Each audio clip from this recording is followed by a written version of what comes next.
Governor Rick Perry of the great state of Texas, welcome back. Governor Nikki Haley of South Carolina, your first time here, welcome. Governor Bob McDonnell, who's an old friend of the Aspen Institute of the Commonwealth of Virginia. Yes. Susana Martinez, the governor of the great state of New Mexico. And Governor Scott Walker of Wisconsin. Welcome.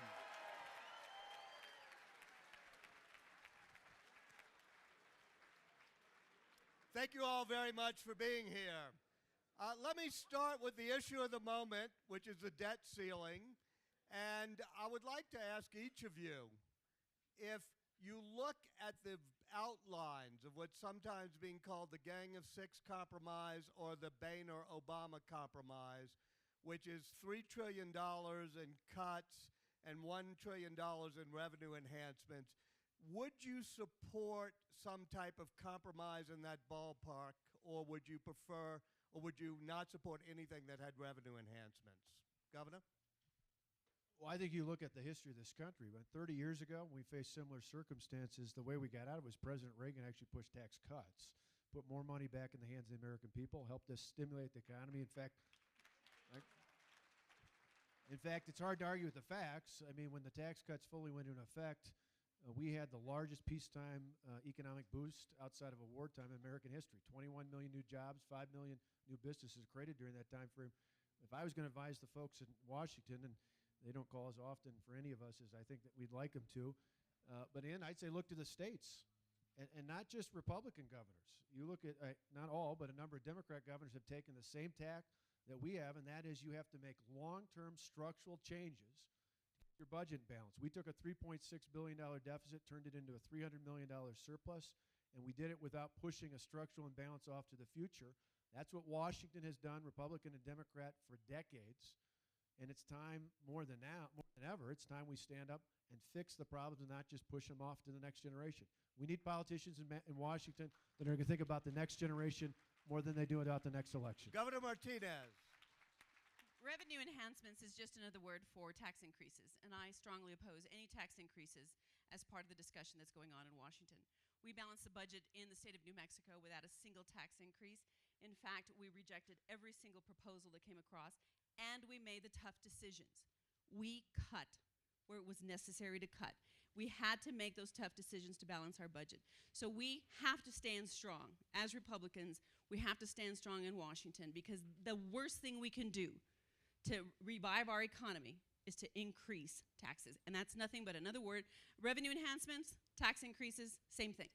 So in other words, if there were this compromise deal that Boehner is proposing, you'd oppose it? I oppose tax increases. I think it's the worst thing to do to recover our economy. Governor McDonnell. Well, this is a critical moment in our country. We've had decades of overspending, overpromises. Now the bills are due. There's no state, no locality, no business that could run their business the way the United States government is running the country. You couldn't. You go broke. Now, in fairness, we've had 30 years of it, and Republican and Democrat presidents for the last 30, 40 years having attributed to the national debt. Now, this president's mastered it, $4.5 trillion over the last 3 years. So I'd suggest the formula that you hear their governors talk about. We did it in Virginia, $4.2 billion budget deficit. We cut back to 2006 spending levels, didn't raise taxes, focused on job creation. Now we've had 2 years in a row of a surplus. Unemployment's about the 7th lowest in the country. And I think those are the policies that lead to economic opportunity and prosperity. So I think we need to talk about long-term structural reform, spending cuts. You got to have a balanced budget amendment. I tell you, the politicians in Washington can't control themselves when it comes to spending, so you got to have a balanced budget amendment to make it work. I think Governor Haley and Governor Perry, if I remember, had an op-ed together a week ago calling for the balanced budget amendment as being a part of it. But Governor Haley, is there any room for compromise? This is what I will tell you, is the solution is take every one of us, put us in Washington, we'll figure this out in 30 minutes. That's the answer to what this is. You know, the reality is You cut your spending, you cap your spending, and you balance your budget. There's not a person on this stage that has not done that. And it is unacceptable and inexcusable for either party to complain at this point and say that they can't figure it out. My hat goes off to the House Republicans. They have shown their strength. They have shown their courage, but they need to get in a room. They need to figure it out. They need to cut taxes, cap spending, balance that budget, and no other solution is acceptable, and not come out until they do that for the American people. We've had enough of the talking. It is absolutely time for results now. Nikki, spot on. Let me tell you what a great honor it is to be on a stage with four of what I consider to be the absolute great stars in the country. We're getting to watch some great political theater in Washington, D.C. I mean, that's basically what's going on. And for anybody to say it's anything other than political theater is certainly not watching what I'm watching. And the fact is, I suspect they will come up with some deal. But there's nothing going to change the future of our country until we elect a United States Senate, add to the United States Congress, and elect a president that understands how to create jobs in America, and the private sector is the only place that jobs will be created in this country, period. Do you have any recommendations? You want to answer Governor McDonnell's question? Not at the moment. Well, speaking of which, as you're trying to figure out whether or not to run for president, what are the factors that argue for it? What argue against it? I think Anita, your wife, is here, right? Actually, Where is she? as a matter of There fact, she is. I'd Hey. like for my wife just to stand up a second. Hey, and Anita. just to say hello. Now, Anita, you... Can I ask her a question? No. Okay. That is Exhibit A. 60 days ago, I will tell you that my fellow governors here may argue a bit, but I have the best job in America. The best job in America being the governor of the state of Texas. Running for the presidency of the United States was not on my radar screen. And someone that I truly love, someone who I've spent 42 plus years with, sat me down, looked me in the face, and said, listen, our country's in trouble. You cannot argue that our country is not in trouble. She's a nurse. Her father's a 50-plus-year-old practicing physician, country doctor. She sees Obamacare literally putting the practice of medicine, the delivery of health care, the innovation that comes from health care in jeopardy. We've got a 27-year-old son, a 24-year-old daughter. My wife sees $14.5 trillion debt that's sitting on their backs. And she says, you need to get out of your comfort zone. Your country is in trouble, and you need to do your duty. And I listened to my wife.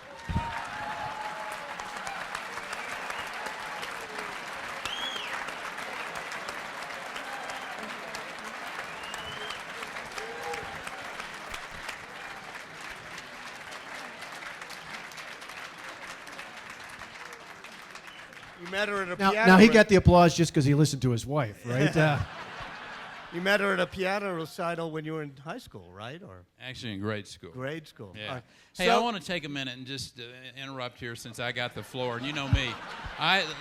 Last year you let me on the stage and I took over the whole darn thing. And all too often we forget as a country that we have been at war for 10 years. We've got young men and women who are coming home really ground up. We're asking a lot of.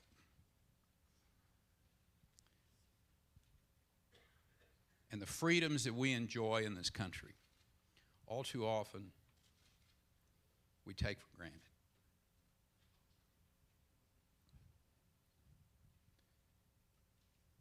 We got in our midst today one of those great American heroes.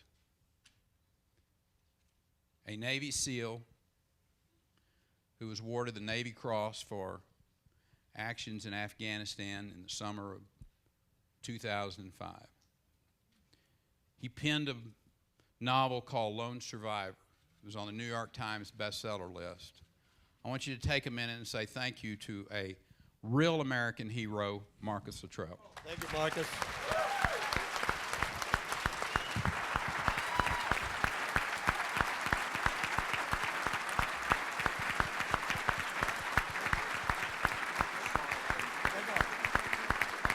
That's perfect. This is great. Well, thank you. You can take the stage back now, Walter. I'm sorry. Everybody's. I cannot understand, given the answer you just gave about what your wife said. It seems to me that you pretty much have to do this. Well, I'm going through a thoughtful process. I don't think anyone that knows me realizes that for the last year when I was asked that question, Pence, I was given the right answer. I was given what was in my heart. I didn't want to be the President of the United States. I love being the governor of the state of Texas. It is a great job.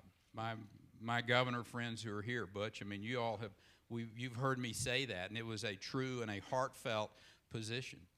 But the fact of the matter is, when somebody loves you, when you have people from across this country call you up and say, listen, you really need to reconsider. The country needs someone with a record like you've got in Texas. You need to really sit down and think about serving your country one more time. But I'm not going to jump into something and either embarrass myself or my friends just on a lark. So I'm going through a thoughtful process. I'm asking the right questions. I'm basically asking people, do you think there's room in this presidential election for a full-throated, unapologetic fiscal conservative? And if you do think there's room, are you going to help? Because the fact is, you can't just run out there and do it by yourself. So the process is ongoing. I would suggest to you sometime over the course of the next 3-4 weeks, I'll have an answer for you. If you'd like for me to call you first, I'll... You have many people to call. Let me go back last to the fiscal crisis we face. Governor Haley and I think you, Governor McDonnell, both your states have been put on credit watch if we hit the debt ceiling limit. What will be the effect on your states if we don't solve the debt ceiling crisis? Well, I mean, first of all, I will tell you can't is not an option. They have to solve this. They have to fix this. Having said that, both of our states were on the list that if they turn around, we will have our credit ratings downgraded. And in a time where I can tell you South Carolina, we're working on retirement situations. We're working with our state employees. We're working on already the obligations that we have. And we're trying to make improvements and improve our credit rating as it is. We don't need the federal government being the reason that our credit rating falls. And that is what we are seeing. And I'm telling you that if every governor in the state has had to go through the budgets that we've had to go through, we all started out with deficits, we all ended up with surpluses, it's because we said, what is the role of government? We know government was intended to secure the rights and freedoms of the people. It was never meant to be all things to all people. And D.C. has got to go back and say, can't is not an option. We can't do this to these states, and we have got to come up with a solution that's going to help this country. And no other answer is possible right now.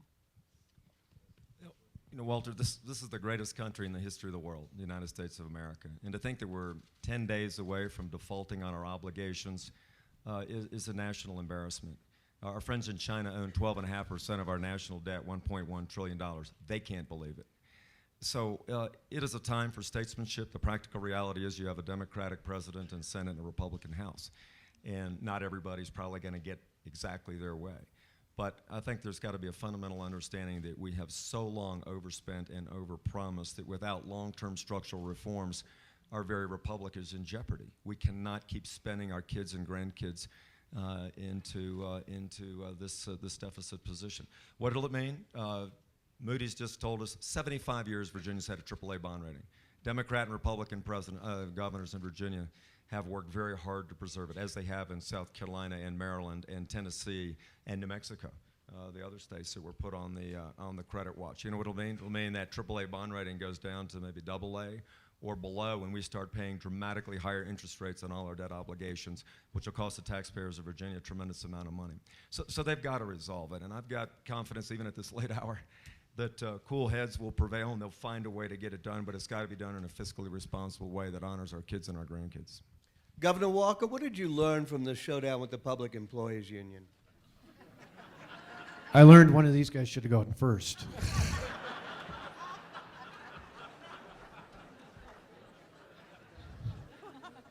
Actually, I learned, I wish I could have found a way to do what Daniels did, which was do it by executive order 6 years ago instead of had to change the statutes. You know, in our case, it's one of those I've learned over time that it works.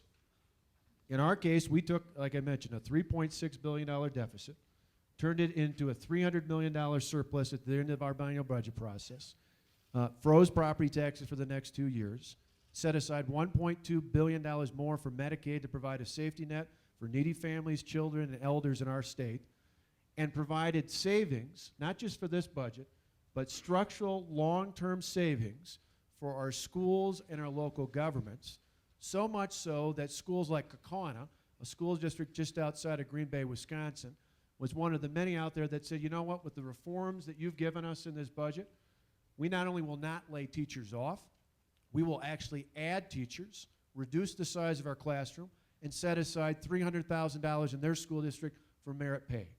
Because the little-known fact many folks probably across the country didn't know is we didn't just do it for budgetary reasons.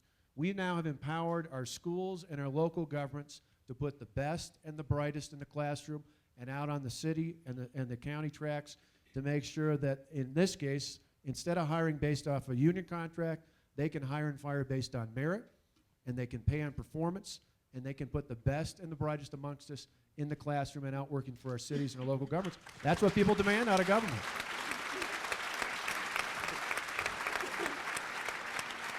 And one other thing on this, too, because besides making government work better, and Mitch has done that in Indiana. In fact, just last week, yet again, they gave merit increases for some of their best state workers.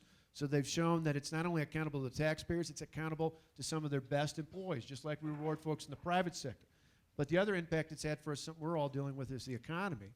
We knew that we needed to fundamentally turn around the impact of employers in our state and make it attractive to do business in Wisconsin again. Yesterday, I was traveling around the state of Wisconsin announcing that for the month of June, our net new job numbers were 9,500 new jobs in the state of Wisconsin.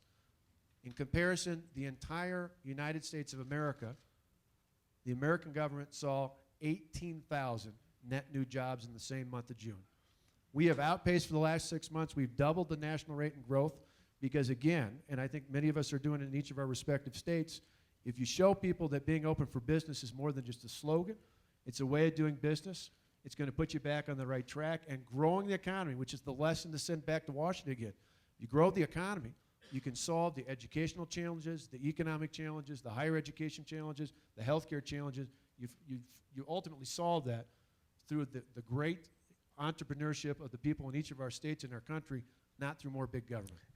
That raises for Governor Haley, if I may, an issue, which is you had the Boeing contract coming partly because it was a state that had right-to-work laws, and now the U.S. government is trying to stop that. You know, what we have seen happen from the National Labor Relations Board is absolutely un-American. It's as un-American as anything I have ever seen. The bottom line for anybody that really wants to know the details, because a lot of people say, well, this can't be true, it can't be right. This is the fact simply. Boeing, a great American company, created 1,000 jobs in South Carolina. At the same time that they created 1,000 jobs and started a new line for their Dreamliner in South Carolina, they expanded 2,000 additional jobs in Washington State. Not one person was hurt by the creation of jobs in South Carolina. Not one person was hurt in Washington State at all. And what you have is the National Labor Relations Board, the President's Chief of Staff, served on the Boeing board when they decided to put this liner in South Carolina. The commerce director for the president served on the Boeing board when they decided to put this in South Carolina. So is he willing to say there's problems with his chief of staff? Is he willing to say that his commerce director is wrong? The problem is the president's not saying anything. And so the last I heard is he said, well, this is an independent agency. Well, wait, isn't it true that NLRB is independent? Well, and every one of us have independent agencies that we appoint members to our board on. And if any one of my boards attempted to do this, you bet I would be getting on the phone saying, you can't do this. And that's the thing is, independent doesn't mean you put these people on a board and you walk away. Independent means you put these people on a board to watch and make sure everything is okay. And when it's not, they fight for you. And when it's not, they say that. And so, you know, what I wish the president would do is if he agrees with NLRB's discussion, say you agree with it. If you disagree, say you disagree with it. But silence is inexcusable for the leader of our country. And to put this in real terms, though, I was speaking with a company from Canada, and they said, because the dollar is weak in the United States, and so naturally international companies are looking to invest in the United States, and we should bring them in as fast as we can. The problem is they are now looking at this Boeing situation saying, what's going on with Boeing? What's going on with NLRB? Just so you know, we're going to be okay. Boeing has agreed they are not going to settle because they realize they're fighting this on behalf of every company in our country. And I've told them as governor, I will continue to fight because I don't want any other governor of any other state to go through this. So we will win. The unfortunate part is Boeing's going to have to spend a lot of money and a lot of time to do it. Governor Martinez, you've taken on immigration very strongly, especially the enforcement and the trying to stop people who've gotten driver's licenses who are here illegally. Do you think in the future there should be a larger immigration reform that does that in combination with either path to citizenship or a DREAM Act? In New Mexico, currently, we have a law that provides driver's licenses that look no different than the driver's license that I have. And it is provided to illegal immigrants. They can then leave our state, go to New York, wherever they want to go, and exchange it. And you will no longer be able to identify that individual as being in this country illegally. We have become in New Mexico a magnet for individuals to come from throughout the world, not just Mexico, from throughout the world with fraudulent documents claiming that they are residents of the state of New Mexico in order to acquire that very valuable ID, to then travel the country undetected. What we have done is we have fought hard for the repeal of that law for public safety issues. And we have fought for the repeal of the law during the last session. It passed through the House and it got clogged up in the Senate. They wouldn't call it up in order for there to be a vote. 72% of New Mexicans support the repeal of that law. At one time, there were 17 states in the country that allowed for the issuance of a driver's license to illegal immigrants. At this time, only 2 states allow that, Washington and New Mexico. What's interesting to me is some legislators will recommend, well, why can't we just give them a driver's license and write the word in the back that says illegal? Let me go amazing then, to me. Governor Haley, because your parents were immigrants from India, right? And do you think there's a larger comprehensive immigration solution that we have to go for? You know, what we just did is we just passed one of the strongest illegal immigration reform bills in the country in South Carolina this year. And I will tell you that I am the proud daughter of immigrant parents. But what makes this country great is that we are a country of laws. And when you give up being a country of laws, you give up everything this country was founded on. And so, absolutely. My parents came here legally. They put in the time. They put in the money. They did it the right way. They resent the fact that other people are trying to get a pass. I think it is the truest form of making sure that we keep the integrity of this country to make sure illegal immigration is handled in the strongest way, and that we send a strong signal to people that we're a country of laws and we're going to stay that way. But I think Walter, let me just, sorry. excuse me, Susanna. Governor. Let me just interrupt here just a second because My neighbor. we're, Bigger neighbor. no, To the east or the My- west? Got me on that one. Here's the bigger issue. And frankly, I happen to think that we are wasting our time as a country having a conversation about immigration policy. Do you think it ought to be this or do you think it ought to be that? When the fact is, the biggest issue that's facing this country is the absolute abysmal failure of the federal government to secure our border with Mexico. That's the issue that we've got to address first. You cannot have immigration policy discussion until you first secure that border. Sharing a 1,200-mile border with Mexico, I know what's going on there. I just signed a piece of legislation, a budget, that directed $152 million of Texas taxpayer money to our Texas Rangers and other law enforcement to help try to secure the border because of Washington's absolute ineptness. The idea that the President of the United States 6 weeks ago would come to the border with Mexico to El Paso to stand up and say that the border between the United States and Mexico is safer than it has ever been is ludicrous on its face. You've got two border governors here, and I want to allow Susanna to address this, but you are wasting your time talking about immigration policy until you secure that border and put the dollars, the boots on the ground, the aviation assets on there to secure that border first. Then I think we can have an intellectual and a wise discussion about reform of our immigration policies, but not until. Completely agree. I completely agree. And just recently, Secretary Napolitano was also in El Paso, Texas, and again saying how we are not experiencing any of the spillover from the murder capital of the world, which is Juarez, Mexico, that we are not experiencing that. I wanted so badly to say, travel just down the road to Columbus, New Mexico, which is also another border city, where the mayor, the chief of police, a trustee, and another 10 individuals in that community, and it's a very small community, for purchasing AK-47s and tons of firepower that was then being transferred over to the Mexican cartel for the use of that firepower there in Mexico. So you cannot tell us that that border is secure and that we're not experiencing that spillover. As district attorney, half my felony caseload dealt with individuals connected to organized crime in Mexico and the prosecution of those individuals for trafficking narcotics into our country and human trafficking and fraudulent document trafficking. I mean, we have to secure the border before we have any meaningful discussion about how we reform immigration.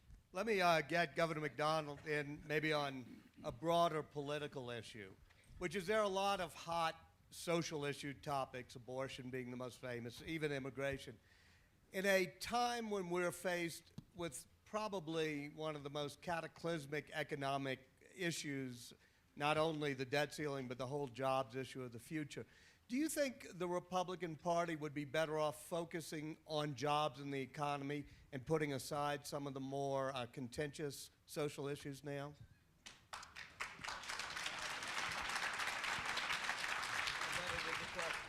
How did they know what I was going to say? You must have read my first bumper sticker, Bob's for Jobs.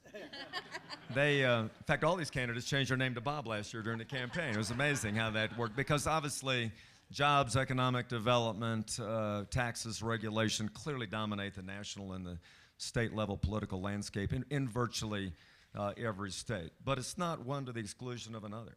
I mean, I'm a fiscal and social conservative. I think most of the other people up here would say they are. You cannot have economic policies without honoring the time-tested values that have made America the great nation that it is for 235 years. And I can say that because I got the job that was first held by Thomas Jefferson and Patrick Henry, and we still hold them in great esteem. And they laid down certain eternal truths, I think, in the Declaration, in the Constitution, and many of their other writings that expressed quite firmly that this is a nation not only of laws, but it's a nation of people of faith who contribute mightily to the body of politics. So I don't think you can ignore the values. But I think at this time in America, overwhelmingly, what I'm focusing on in Virginia is getting people back to work, getting our fiscal house in order, getting people more access to K-12 and higher education so they have better access to the American dream. That's really what's the heart and soul of what people's concern are in the country. But if you ignore the values, we will long-term not be the great nation that we are. I'm going to ask one last question and then open it up. And I'm going to ask you, Governor Perry, it's a little bit out of the blue. I hope you don't mind. It's not the normal on the grid. But last time we talked in Washington, we were having lunch. You talked a lot about stem cell research. You talked about fighting cancer. You talked about what could be done. And I know you've worked with Lance Armstrong, who's one of our local here, and a Texan as well, on the issue of cancer. And I was just wondering if you had any thoughts both on that type of contentious issue, stem cell research, and on what Lance Armstrong has been doing, what's happening with him. And you're making reference to the federal government going after him and the FDA. Well, that's part of it, yes. And the doping issue. And it's interesting. I'm going to make a juxtaposition here with what Bob was talking about. The fact of the matter is, our federal government is engaged in way too many things that they shouldn't be involved with at all. The idea that they're telling us how to deliver health care, the idea that they're telling us how to educate our children, the idea that they're telling Susanna how to build transportation infrastructure in her state is just completely and absolutely out of the main line thought of our founding fathers. They had no perception of what that would look like 200 years, but they knew that they wanted to enumerate those powers and have a few powers for the federal government and then leave those powers to the states. The 10th Amendment clearly states that the powers not delegated to the United States by the Constitution nor prohibited to it by the states are reserved for the states respectively or to the people. The simplicity and the eloquence of that is so powerful. The idea that the federal government is telling us how to deal with issues that we ought to be deciding in the states. Bob and I are social conservatives. I mean, I am an unapologetic social conservative.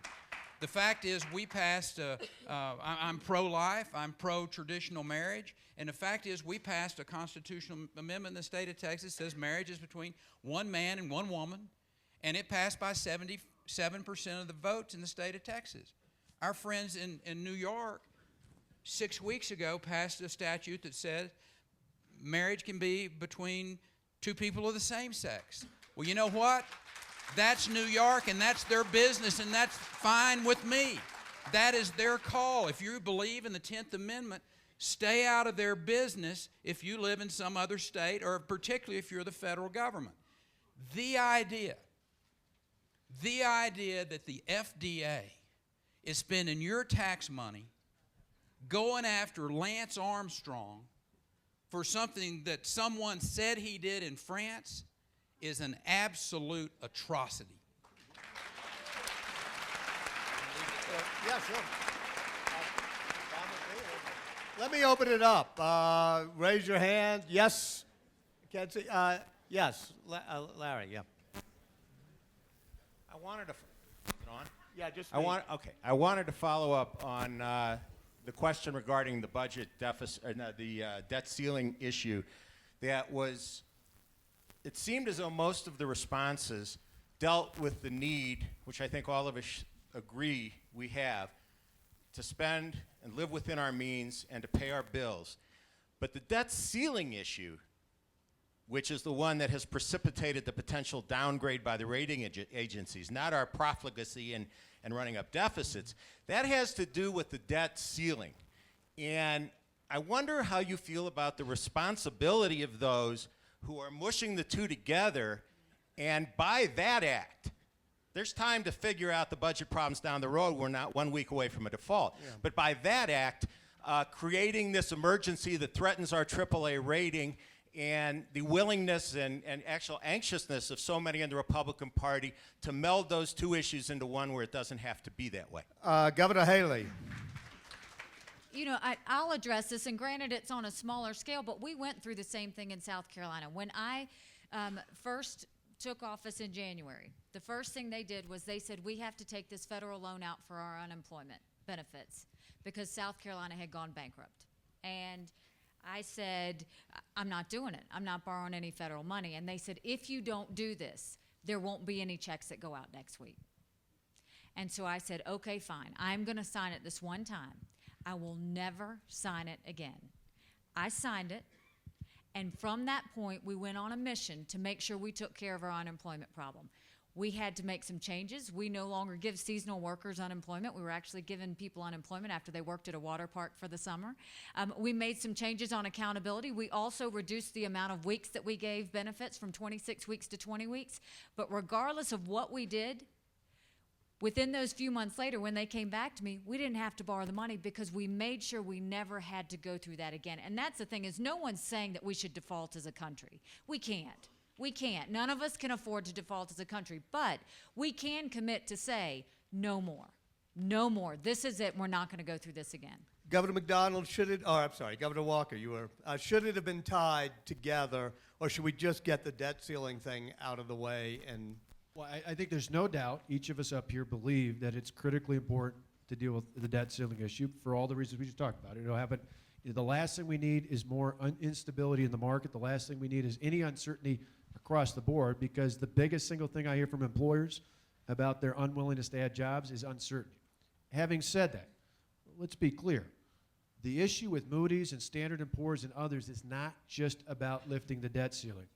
Moody's was talking about this long before it got to a critical mass, talking about putting us on the list to downgrade and go to a negative outlook for the nation's bond rating, because this nation, or at least the leaders in Washington, have failed to address our long-term structural problems. Now, in contrast, we are all going to sound like we're patting ourselves on the back, but I suppose we should, because we get a lot of grief sometimes for the other end of the spectrum when we do this.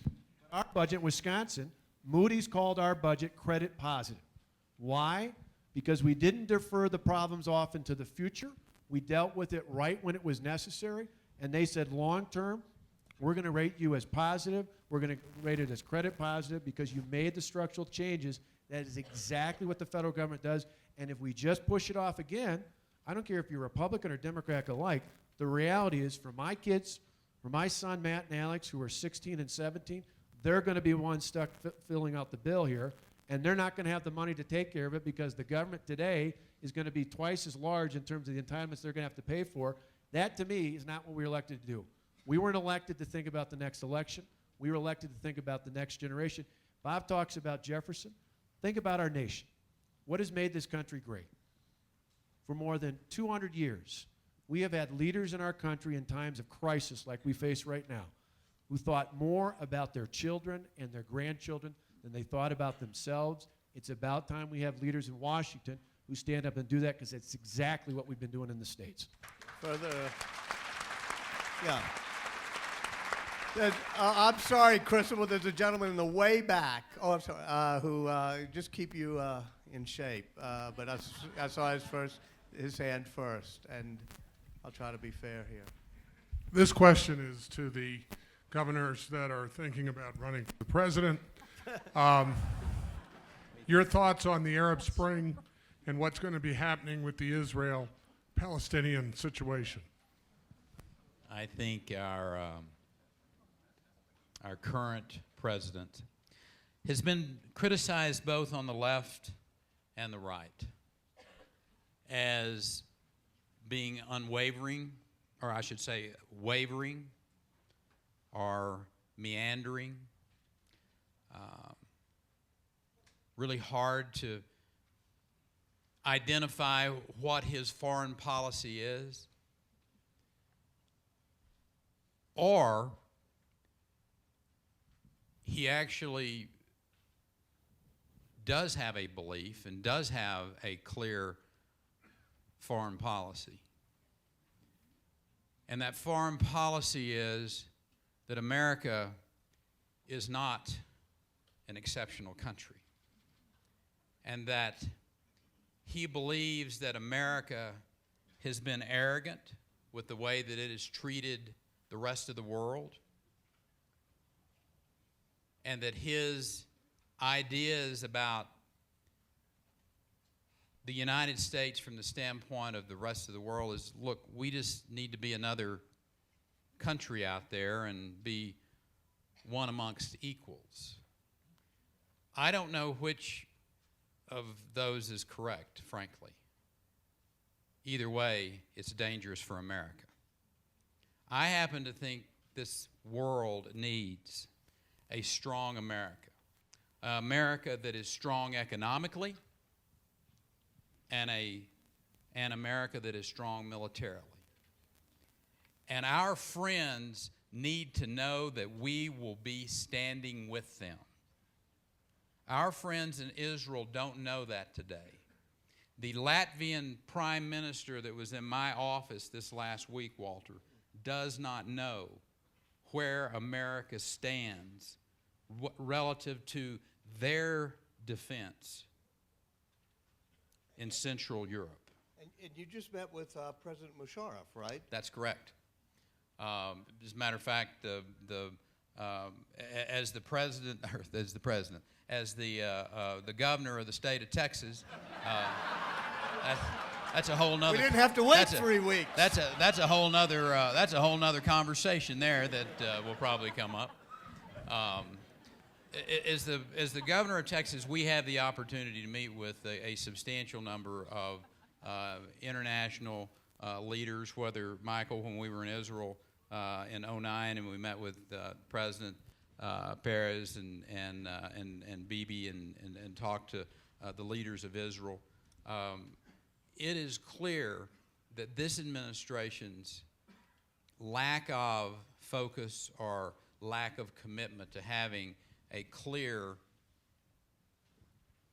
foreign policy is put America in jeopardy. Whether you're looking at China, whether you're looking at our historic friends, or wherever we might be. Let me ask you very specifically, do you think that he is wrong to begin the withdrawal from Afghanistan? I think that we need to sit down here's what I think he needs to do, is listen to his commanders in the field first and foremost, and not to his political advisors. If his generals in the field, who know what are going on there, advise that we can start a thoughtful withdrawal of troops out of Afghanistan, then that should be the case. But the last thing we need to be doing is publicly stating, here is the date that we are going to withdraw our troops. Yes, ma'am. I think right there. Sorry. So I've never voted for a Republican, so I really appreciate this. We'll give you a chance. Well, I think luckily, you've now announced that you're running for president, right? She might be from Texas. kind of am, actually. Or my family, anyway. But first of all, I really appreciate this forum that the Institute is doing, because I don't really get to listen to all of you, and I don't tune into Fox News. No, I'm just saying. So my question, though, is this. I agree that spending cuts have to be made. I don't think there's anybody that would question that. But you're talking to a group of people, most of whom would be hit by tax cuts, and tax raising. And I don't think most people in this room would really mind. But there is this, okay. Well, why don't you get to a question, if you would? So my question is this. I'm sorry, I forgot who I was talking to. RGA. Anyway, my question is, why will you not consider raising taxes when I do think most middle of America, upper middle class and higher, would be happy to do that? Well, I can. Bob McDonnell, please. Sure. First, I'd say if you'd vote Republican and watch Fox News, you'd know the answer to that.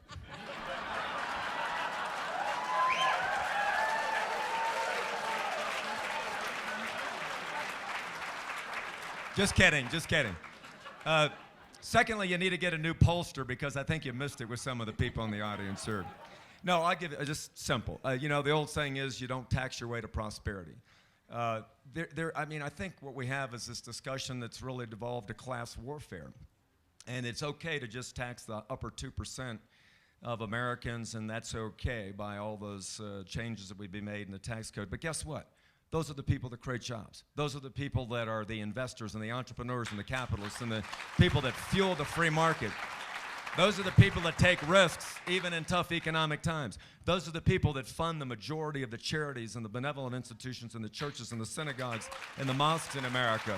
So if you start going after them, it's got a ripple effect throughout the society, and I think that's why it's bad economic policy. Governor, Walker, real quickly, Sure. and then because I want to. And I'll tell you this because I said it on Morning Joe on MSNBC. I can't speak for the rest of the states, but I can tell you, and I think it's a legitimate question because I get asked that. And I can tell you, at least in our experience in Wisconsin, it doesn't work. 2 years ago, my predecessor, Jim Doyle, had a budget that raised taxes by $3 billion. He raised the top income tax bracket by 10%. He raised taxes on corporations, and we saw the second largest structural deficit ever, and we saw one of the largest exodus of jobs from the state of Wisconsin. Since I've been in office, the first 6 months, the first day I was in office, we cut taxes on job creators. We did an assortment of other things with tort reform and regulatory reform, and we've doubled the pace of job creation from where the nation is compared to where we're at in Wisconsin. The fact of the matter is if you put more money in our state, top income tax earners, at least on the individual income tax, aren't just individuals. They're more often not individuals who own their own businesses, who are incorporated under the tax code as a business. And when we took that money from the top 1%, we took it out of the hands of job creators, and the people who got screwed out of that were the middle class who lost out on jobs in Wisconsin. Yeah. Thank you. After we get past August 2nd, my concern is jobs. I am deathly scared at 9.2 or 17 or 25%, whatever, however you calculate it. I want to understand what you are going to do to fundamentally change the job picture in this country. It's a great question, and let me put a fine point on it. Where are the jobs going to come from? Manufacturing, service, new industries? Go ahead. Texas. Texas. And I'm taking a few from Texas and bringing them to New Mexico. Every time we do it, I call Governor Perry and say, we got a few, my job's back, and a few additional ones. But that's where we compete. That's the way it's supposed to be. In New Mexico, for example, Union Pacific that used to be in Texas, it's landlocked. It's now moving into New Mexico. We're going to have a station there, and it's right by the border. And it's by the border where we have a port of entry. We have a port of entry that does not cross water, which allows us to have heavy trucks come back and forth. But we had to become competitive with Texas first and not tax locomotive fuel. And so we passed that in our first session to make sure we were competitive with Texas to bring that business over so that we could start trading with Juarez, Mexico, and the maquiladoras that exist in Mexico. We also have a 4.9 unemployment rate in the southeast part of our state, 4.9%, because now it is predictable. Our energy-rich state is more predictable. The regulations that take place in our energy sector were unspeakable. We have cap and trade in the state of New Mexico, as though we were going to impact the environment in any positive way by imposing that, which is nothing more than additional taxes on our energy sector. So we have the ability now for people to create jobs throughout the state. Right now, today it was announced, we have 6.8% unemployment rate. When I started January 1, it was 8.6. Wow. It has changed dramatically. Governor McDonnell, did you, and if I may tee it up for you, you're trying to attack that through reform of higher education as well. Well, we are. I think, by the way, if any of you from Colorado are looking to move your business to the most business-friendly state in America, please come to Virginia. South Carolina. All right, CNBC said Virginia. But we do love this competition. I think it comes from three areas. But first of all, you got to create the climate. We all understand, we've all said the private sector is the one that creates jobs and opportunity and wealth and the American dream for others. We just create the climate if we do it right by keeping taxes and regulation, litigation low, right-to-work laws, good universities, great workforce development programs, and then the free enterprise system can thrive. I think it comes from three places, Walter. One is manufacturing. We have had a decade or two of exporting manufacturing jobs to the Pacific Rim and Latin America. We've got to start making big things in America again for our national security and our independence. Secondly, is energy. Now, everybody knows we consume more energy than anybody else, although China is catching us fast, but we've got to have a comprehensive energy policy from coal to natural gas, offshore, alternatives, everything that makes economic sense. And thirdly is technology. We still have, I think, the brightest minds in the world in the technology sector. We have the second most number of tech workers in the country in Virginia. And those are the people that are creating the incredible innovations in life sciences and technology that are going to make our quality of life better. I think that's where the growth's coming from. Yes, right here in the green. And I think, yeah, we have we'll try to make them quick. And I'll try to look over there next time. Well, Yeah, go ahead. speaking of jobs and the education for the jobs of today and tomorrow, I'd like to hear you talk about higher education, the tremendous cost that our young people or anybody that's in college, and how we're going to move through to those new jobs with education. Governor Perry, then McDonnell. let me take a stab at that one, because the fact of the matter is that I just got through paying or in the process of paying tuition at one private university and one public university in the state of Texas, and it is stunning how much debt our young people in America are having dumped upon their backs in search of that education. And the fact of the matter is, we have to ask the question as the chief executive officers of our states, of our institutions of higher learning. For instance, in the state of Texas, over the course of the last decade, the cost of our universities have gone up by a factor of 3, tuition, by a factor of 3. And did we educate that many more children?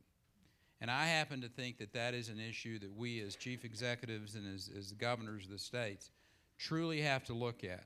I think we have to have a conversation with our friends in higher education. The idea that if you're a tenured professor in the state of Texas, the average amount of time that you spend in the classroom teaching our children is 3 hours. That is not acceptable. Our institutions of higher learning have to be more effective, they have to be more efficient, and they have to address these issues. If we're going to compete with the rest of the world, our institutions of higher learning must become more efficient and more effective if we're going to compete with those folks around the world that are looking directly at us, whether it's China or India or wherever that might be. Yeah, I think Rick said it well. The problem is access, cost, and focus on the right subjects. In Virginia, I'm shocked to hear a 3-factor. We've doubled in the last 10 years, far greater than the CPI, and I'm shocked with the years of debt that kids are saddled with when they get out with their student loans. But the other thing is access. Only 38% of the kids in Virginia can actually get a higher education degree at a Virginia school right now. Now, overall, we've got the best higher education system in America, in the world, in America. But the other countries, particularly in the Pacific Rim, are really beginning to catch up. So what we got to do, I think, is expand access. We've got to focus on we got to connect higher education with job creation. In other words, focus the disciplines on those things that are going to create the high-value jobs of the 21st century. And it's the STEM areas, it's science, technology, engineering, math, business, healthcare. That's what's going to create value. We got to get kids out in 4 years. I know 6 years is fun, but we got to get them out. And we got to get them out in 4 years. We've got to use a lot more technology. It's cheaper and creates more value. Distance education. We need to have dual enrollment. We need to focus more on those community colleges, which cost 1/3 of the 4-year universities, but focus on those career and technical degrees. So there's a lot of room for reform, but it's all about cost and access. I mean, right here, sir, and then I think, unfortunately, we're going to make this the last question. Sorry, but they'll be up here. You can 10th Amendment. go ahead, just speak. Okay. Yeah. The 10th Amendment and the laboratories of democracy and health care. My business is only in about 3 states. Do you guys get this input or problem issues about if we can kill Obamacare through the courts, being the true laboratories of democracy and having different health care insurance plans and programs in all the different states, do your bigger corporations that are involved in 10 and 20 and 30 and 40 and 50 states, do they have a problem with operating under different regimes in all the different states? I'll promise you we will figure it out from the standpoint of, for instance, Medicaid and the ability. We've been asking multiple administrations, frankly, not just this administration, but even before that, for the flexibility in being able to run our own health care plans. We know for a fact in Texas, and I bet you each one of these governors would agree, that we could probably take 80% of what the federal government is sending to our states, maybe even 75%, and deliver better health care, more affordable health care, and get it to more people if the federal government would just cut the strings that are attached just to Medicaid. And I'll pitch the rest to you. Why don't we let the entire panel will go through on health care reform?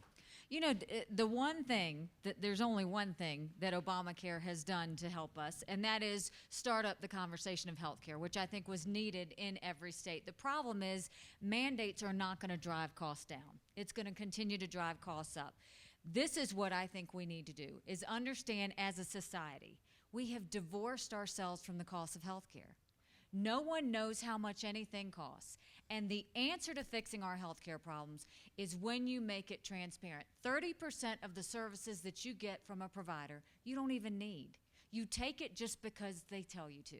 If you saw the cost associated with it, you wouldn't want those. So the answer is to make sure you know those costs before you incur it. It's just like going to an auto shop. They never fix your car until they show you how much it costs.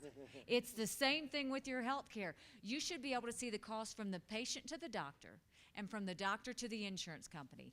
And then we should allow insurance companies to cross state lines, have lots of options. That's going to fix our health care problem. Well, being the first state to sue the federal government last year, we don't think it's the federal government's job to mandate that a citizen buy a product of insurance. But listen, we realize we have an ethical and a legal obligation to create a good safety net. But Medicaid is busting every budget of every governor here. In Virginia, it's increased 1,600%. In 27 years. It's now 21% of the budget, and we're lean. I bet it's 25, 28 in some of these other states.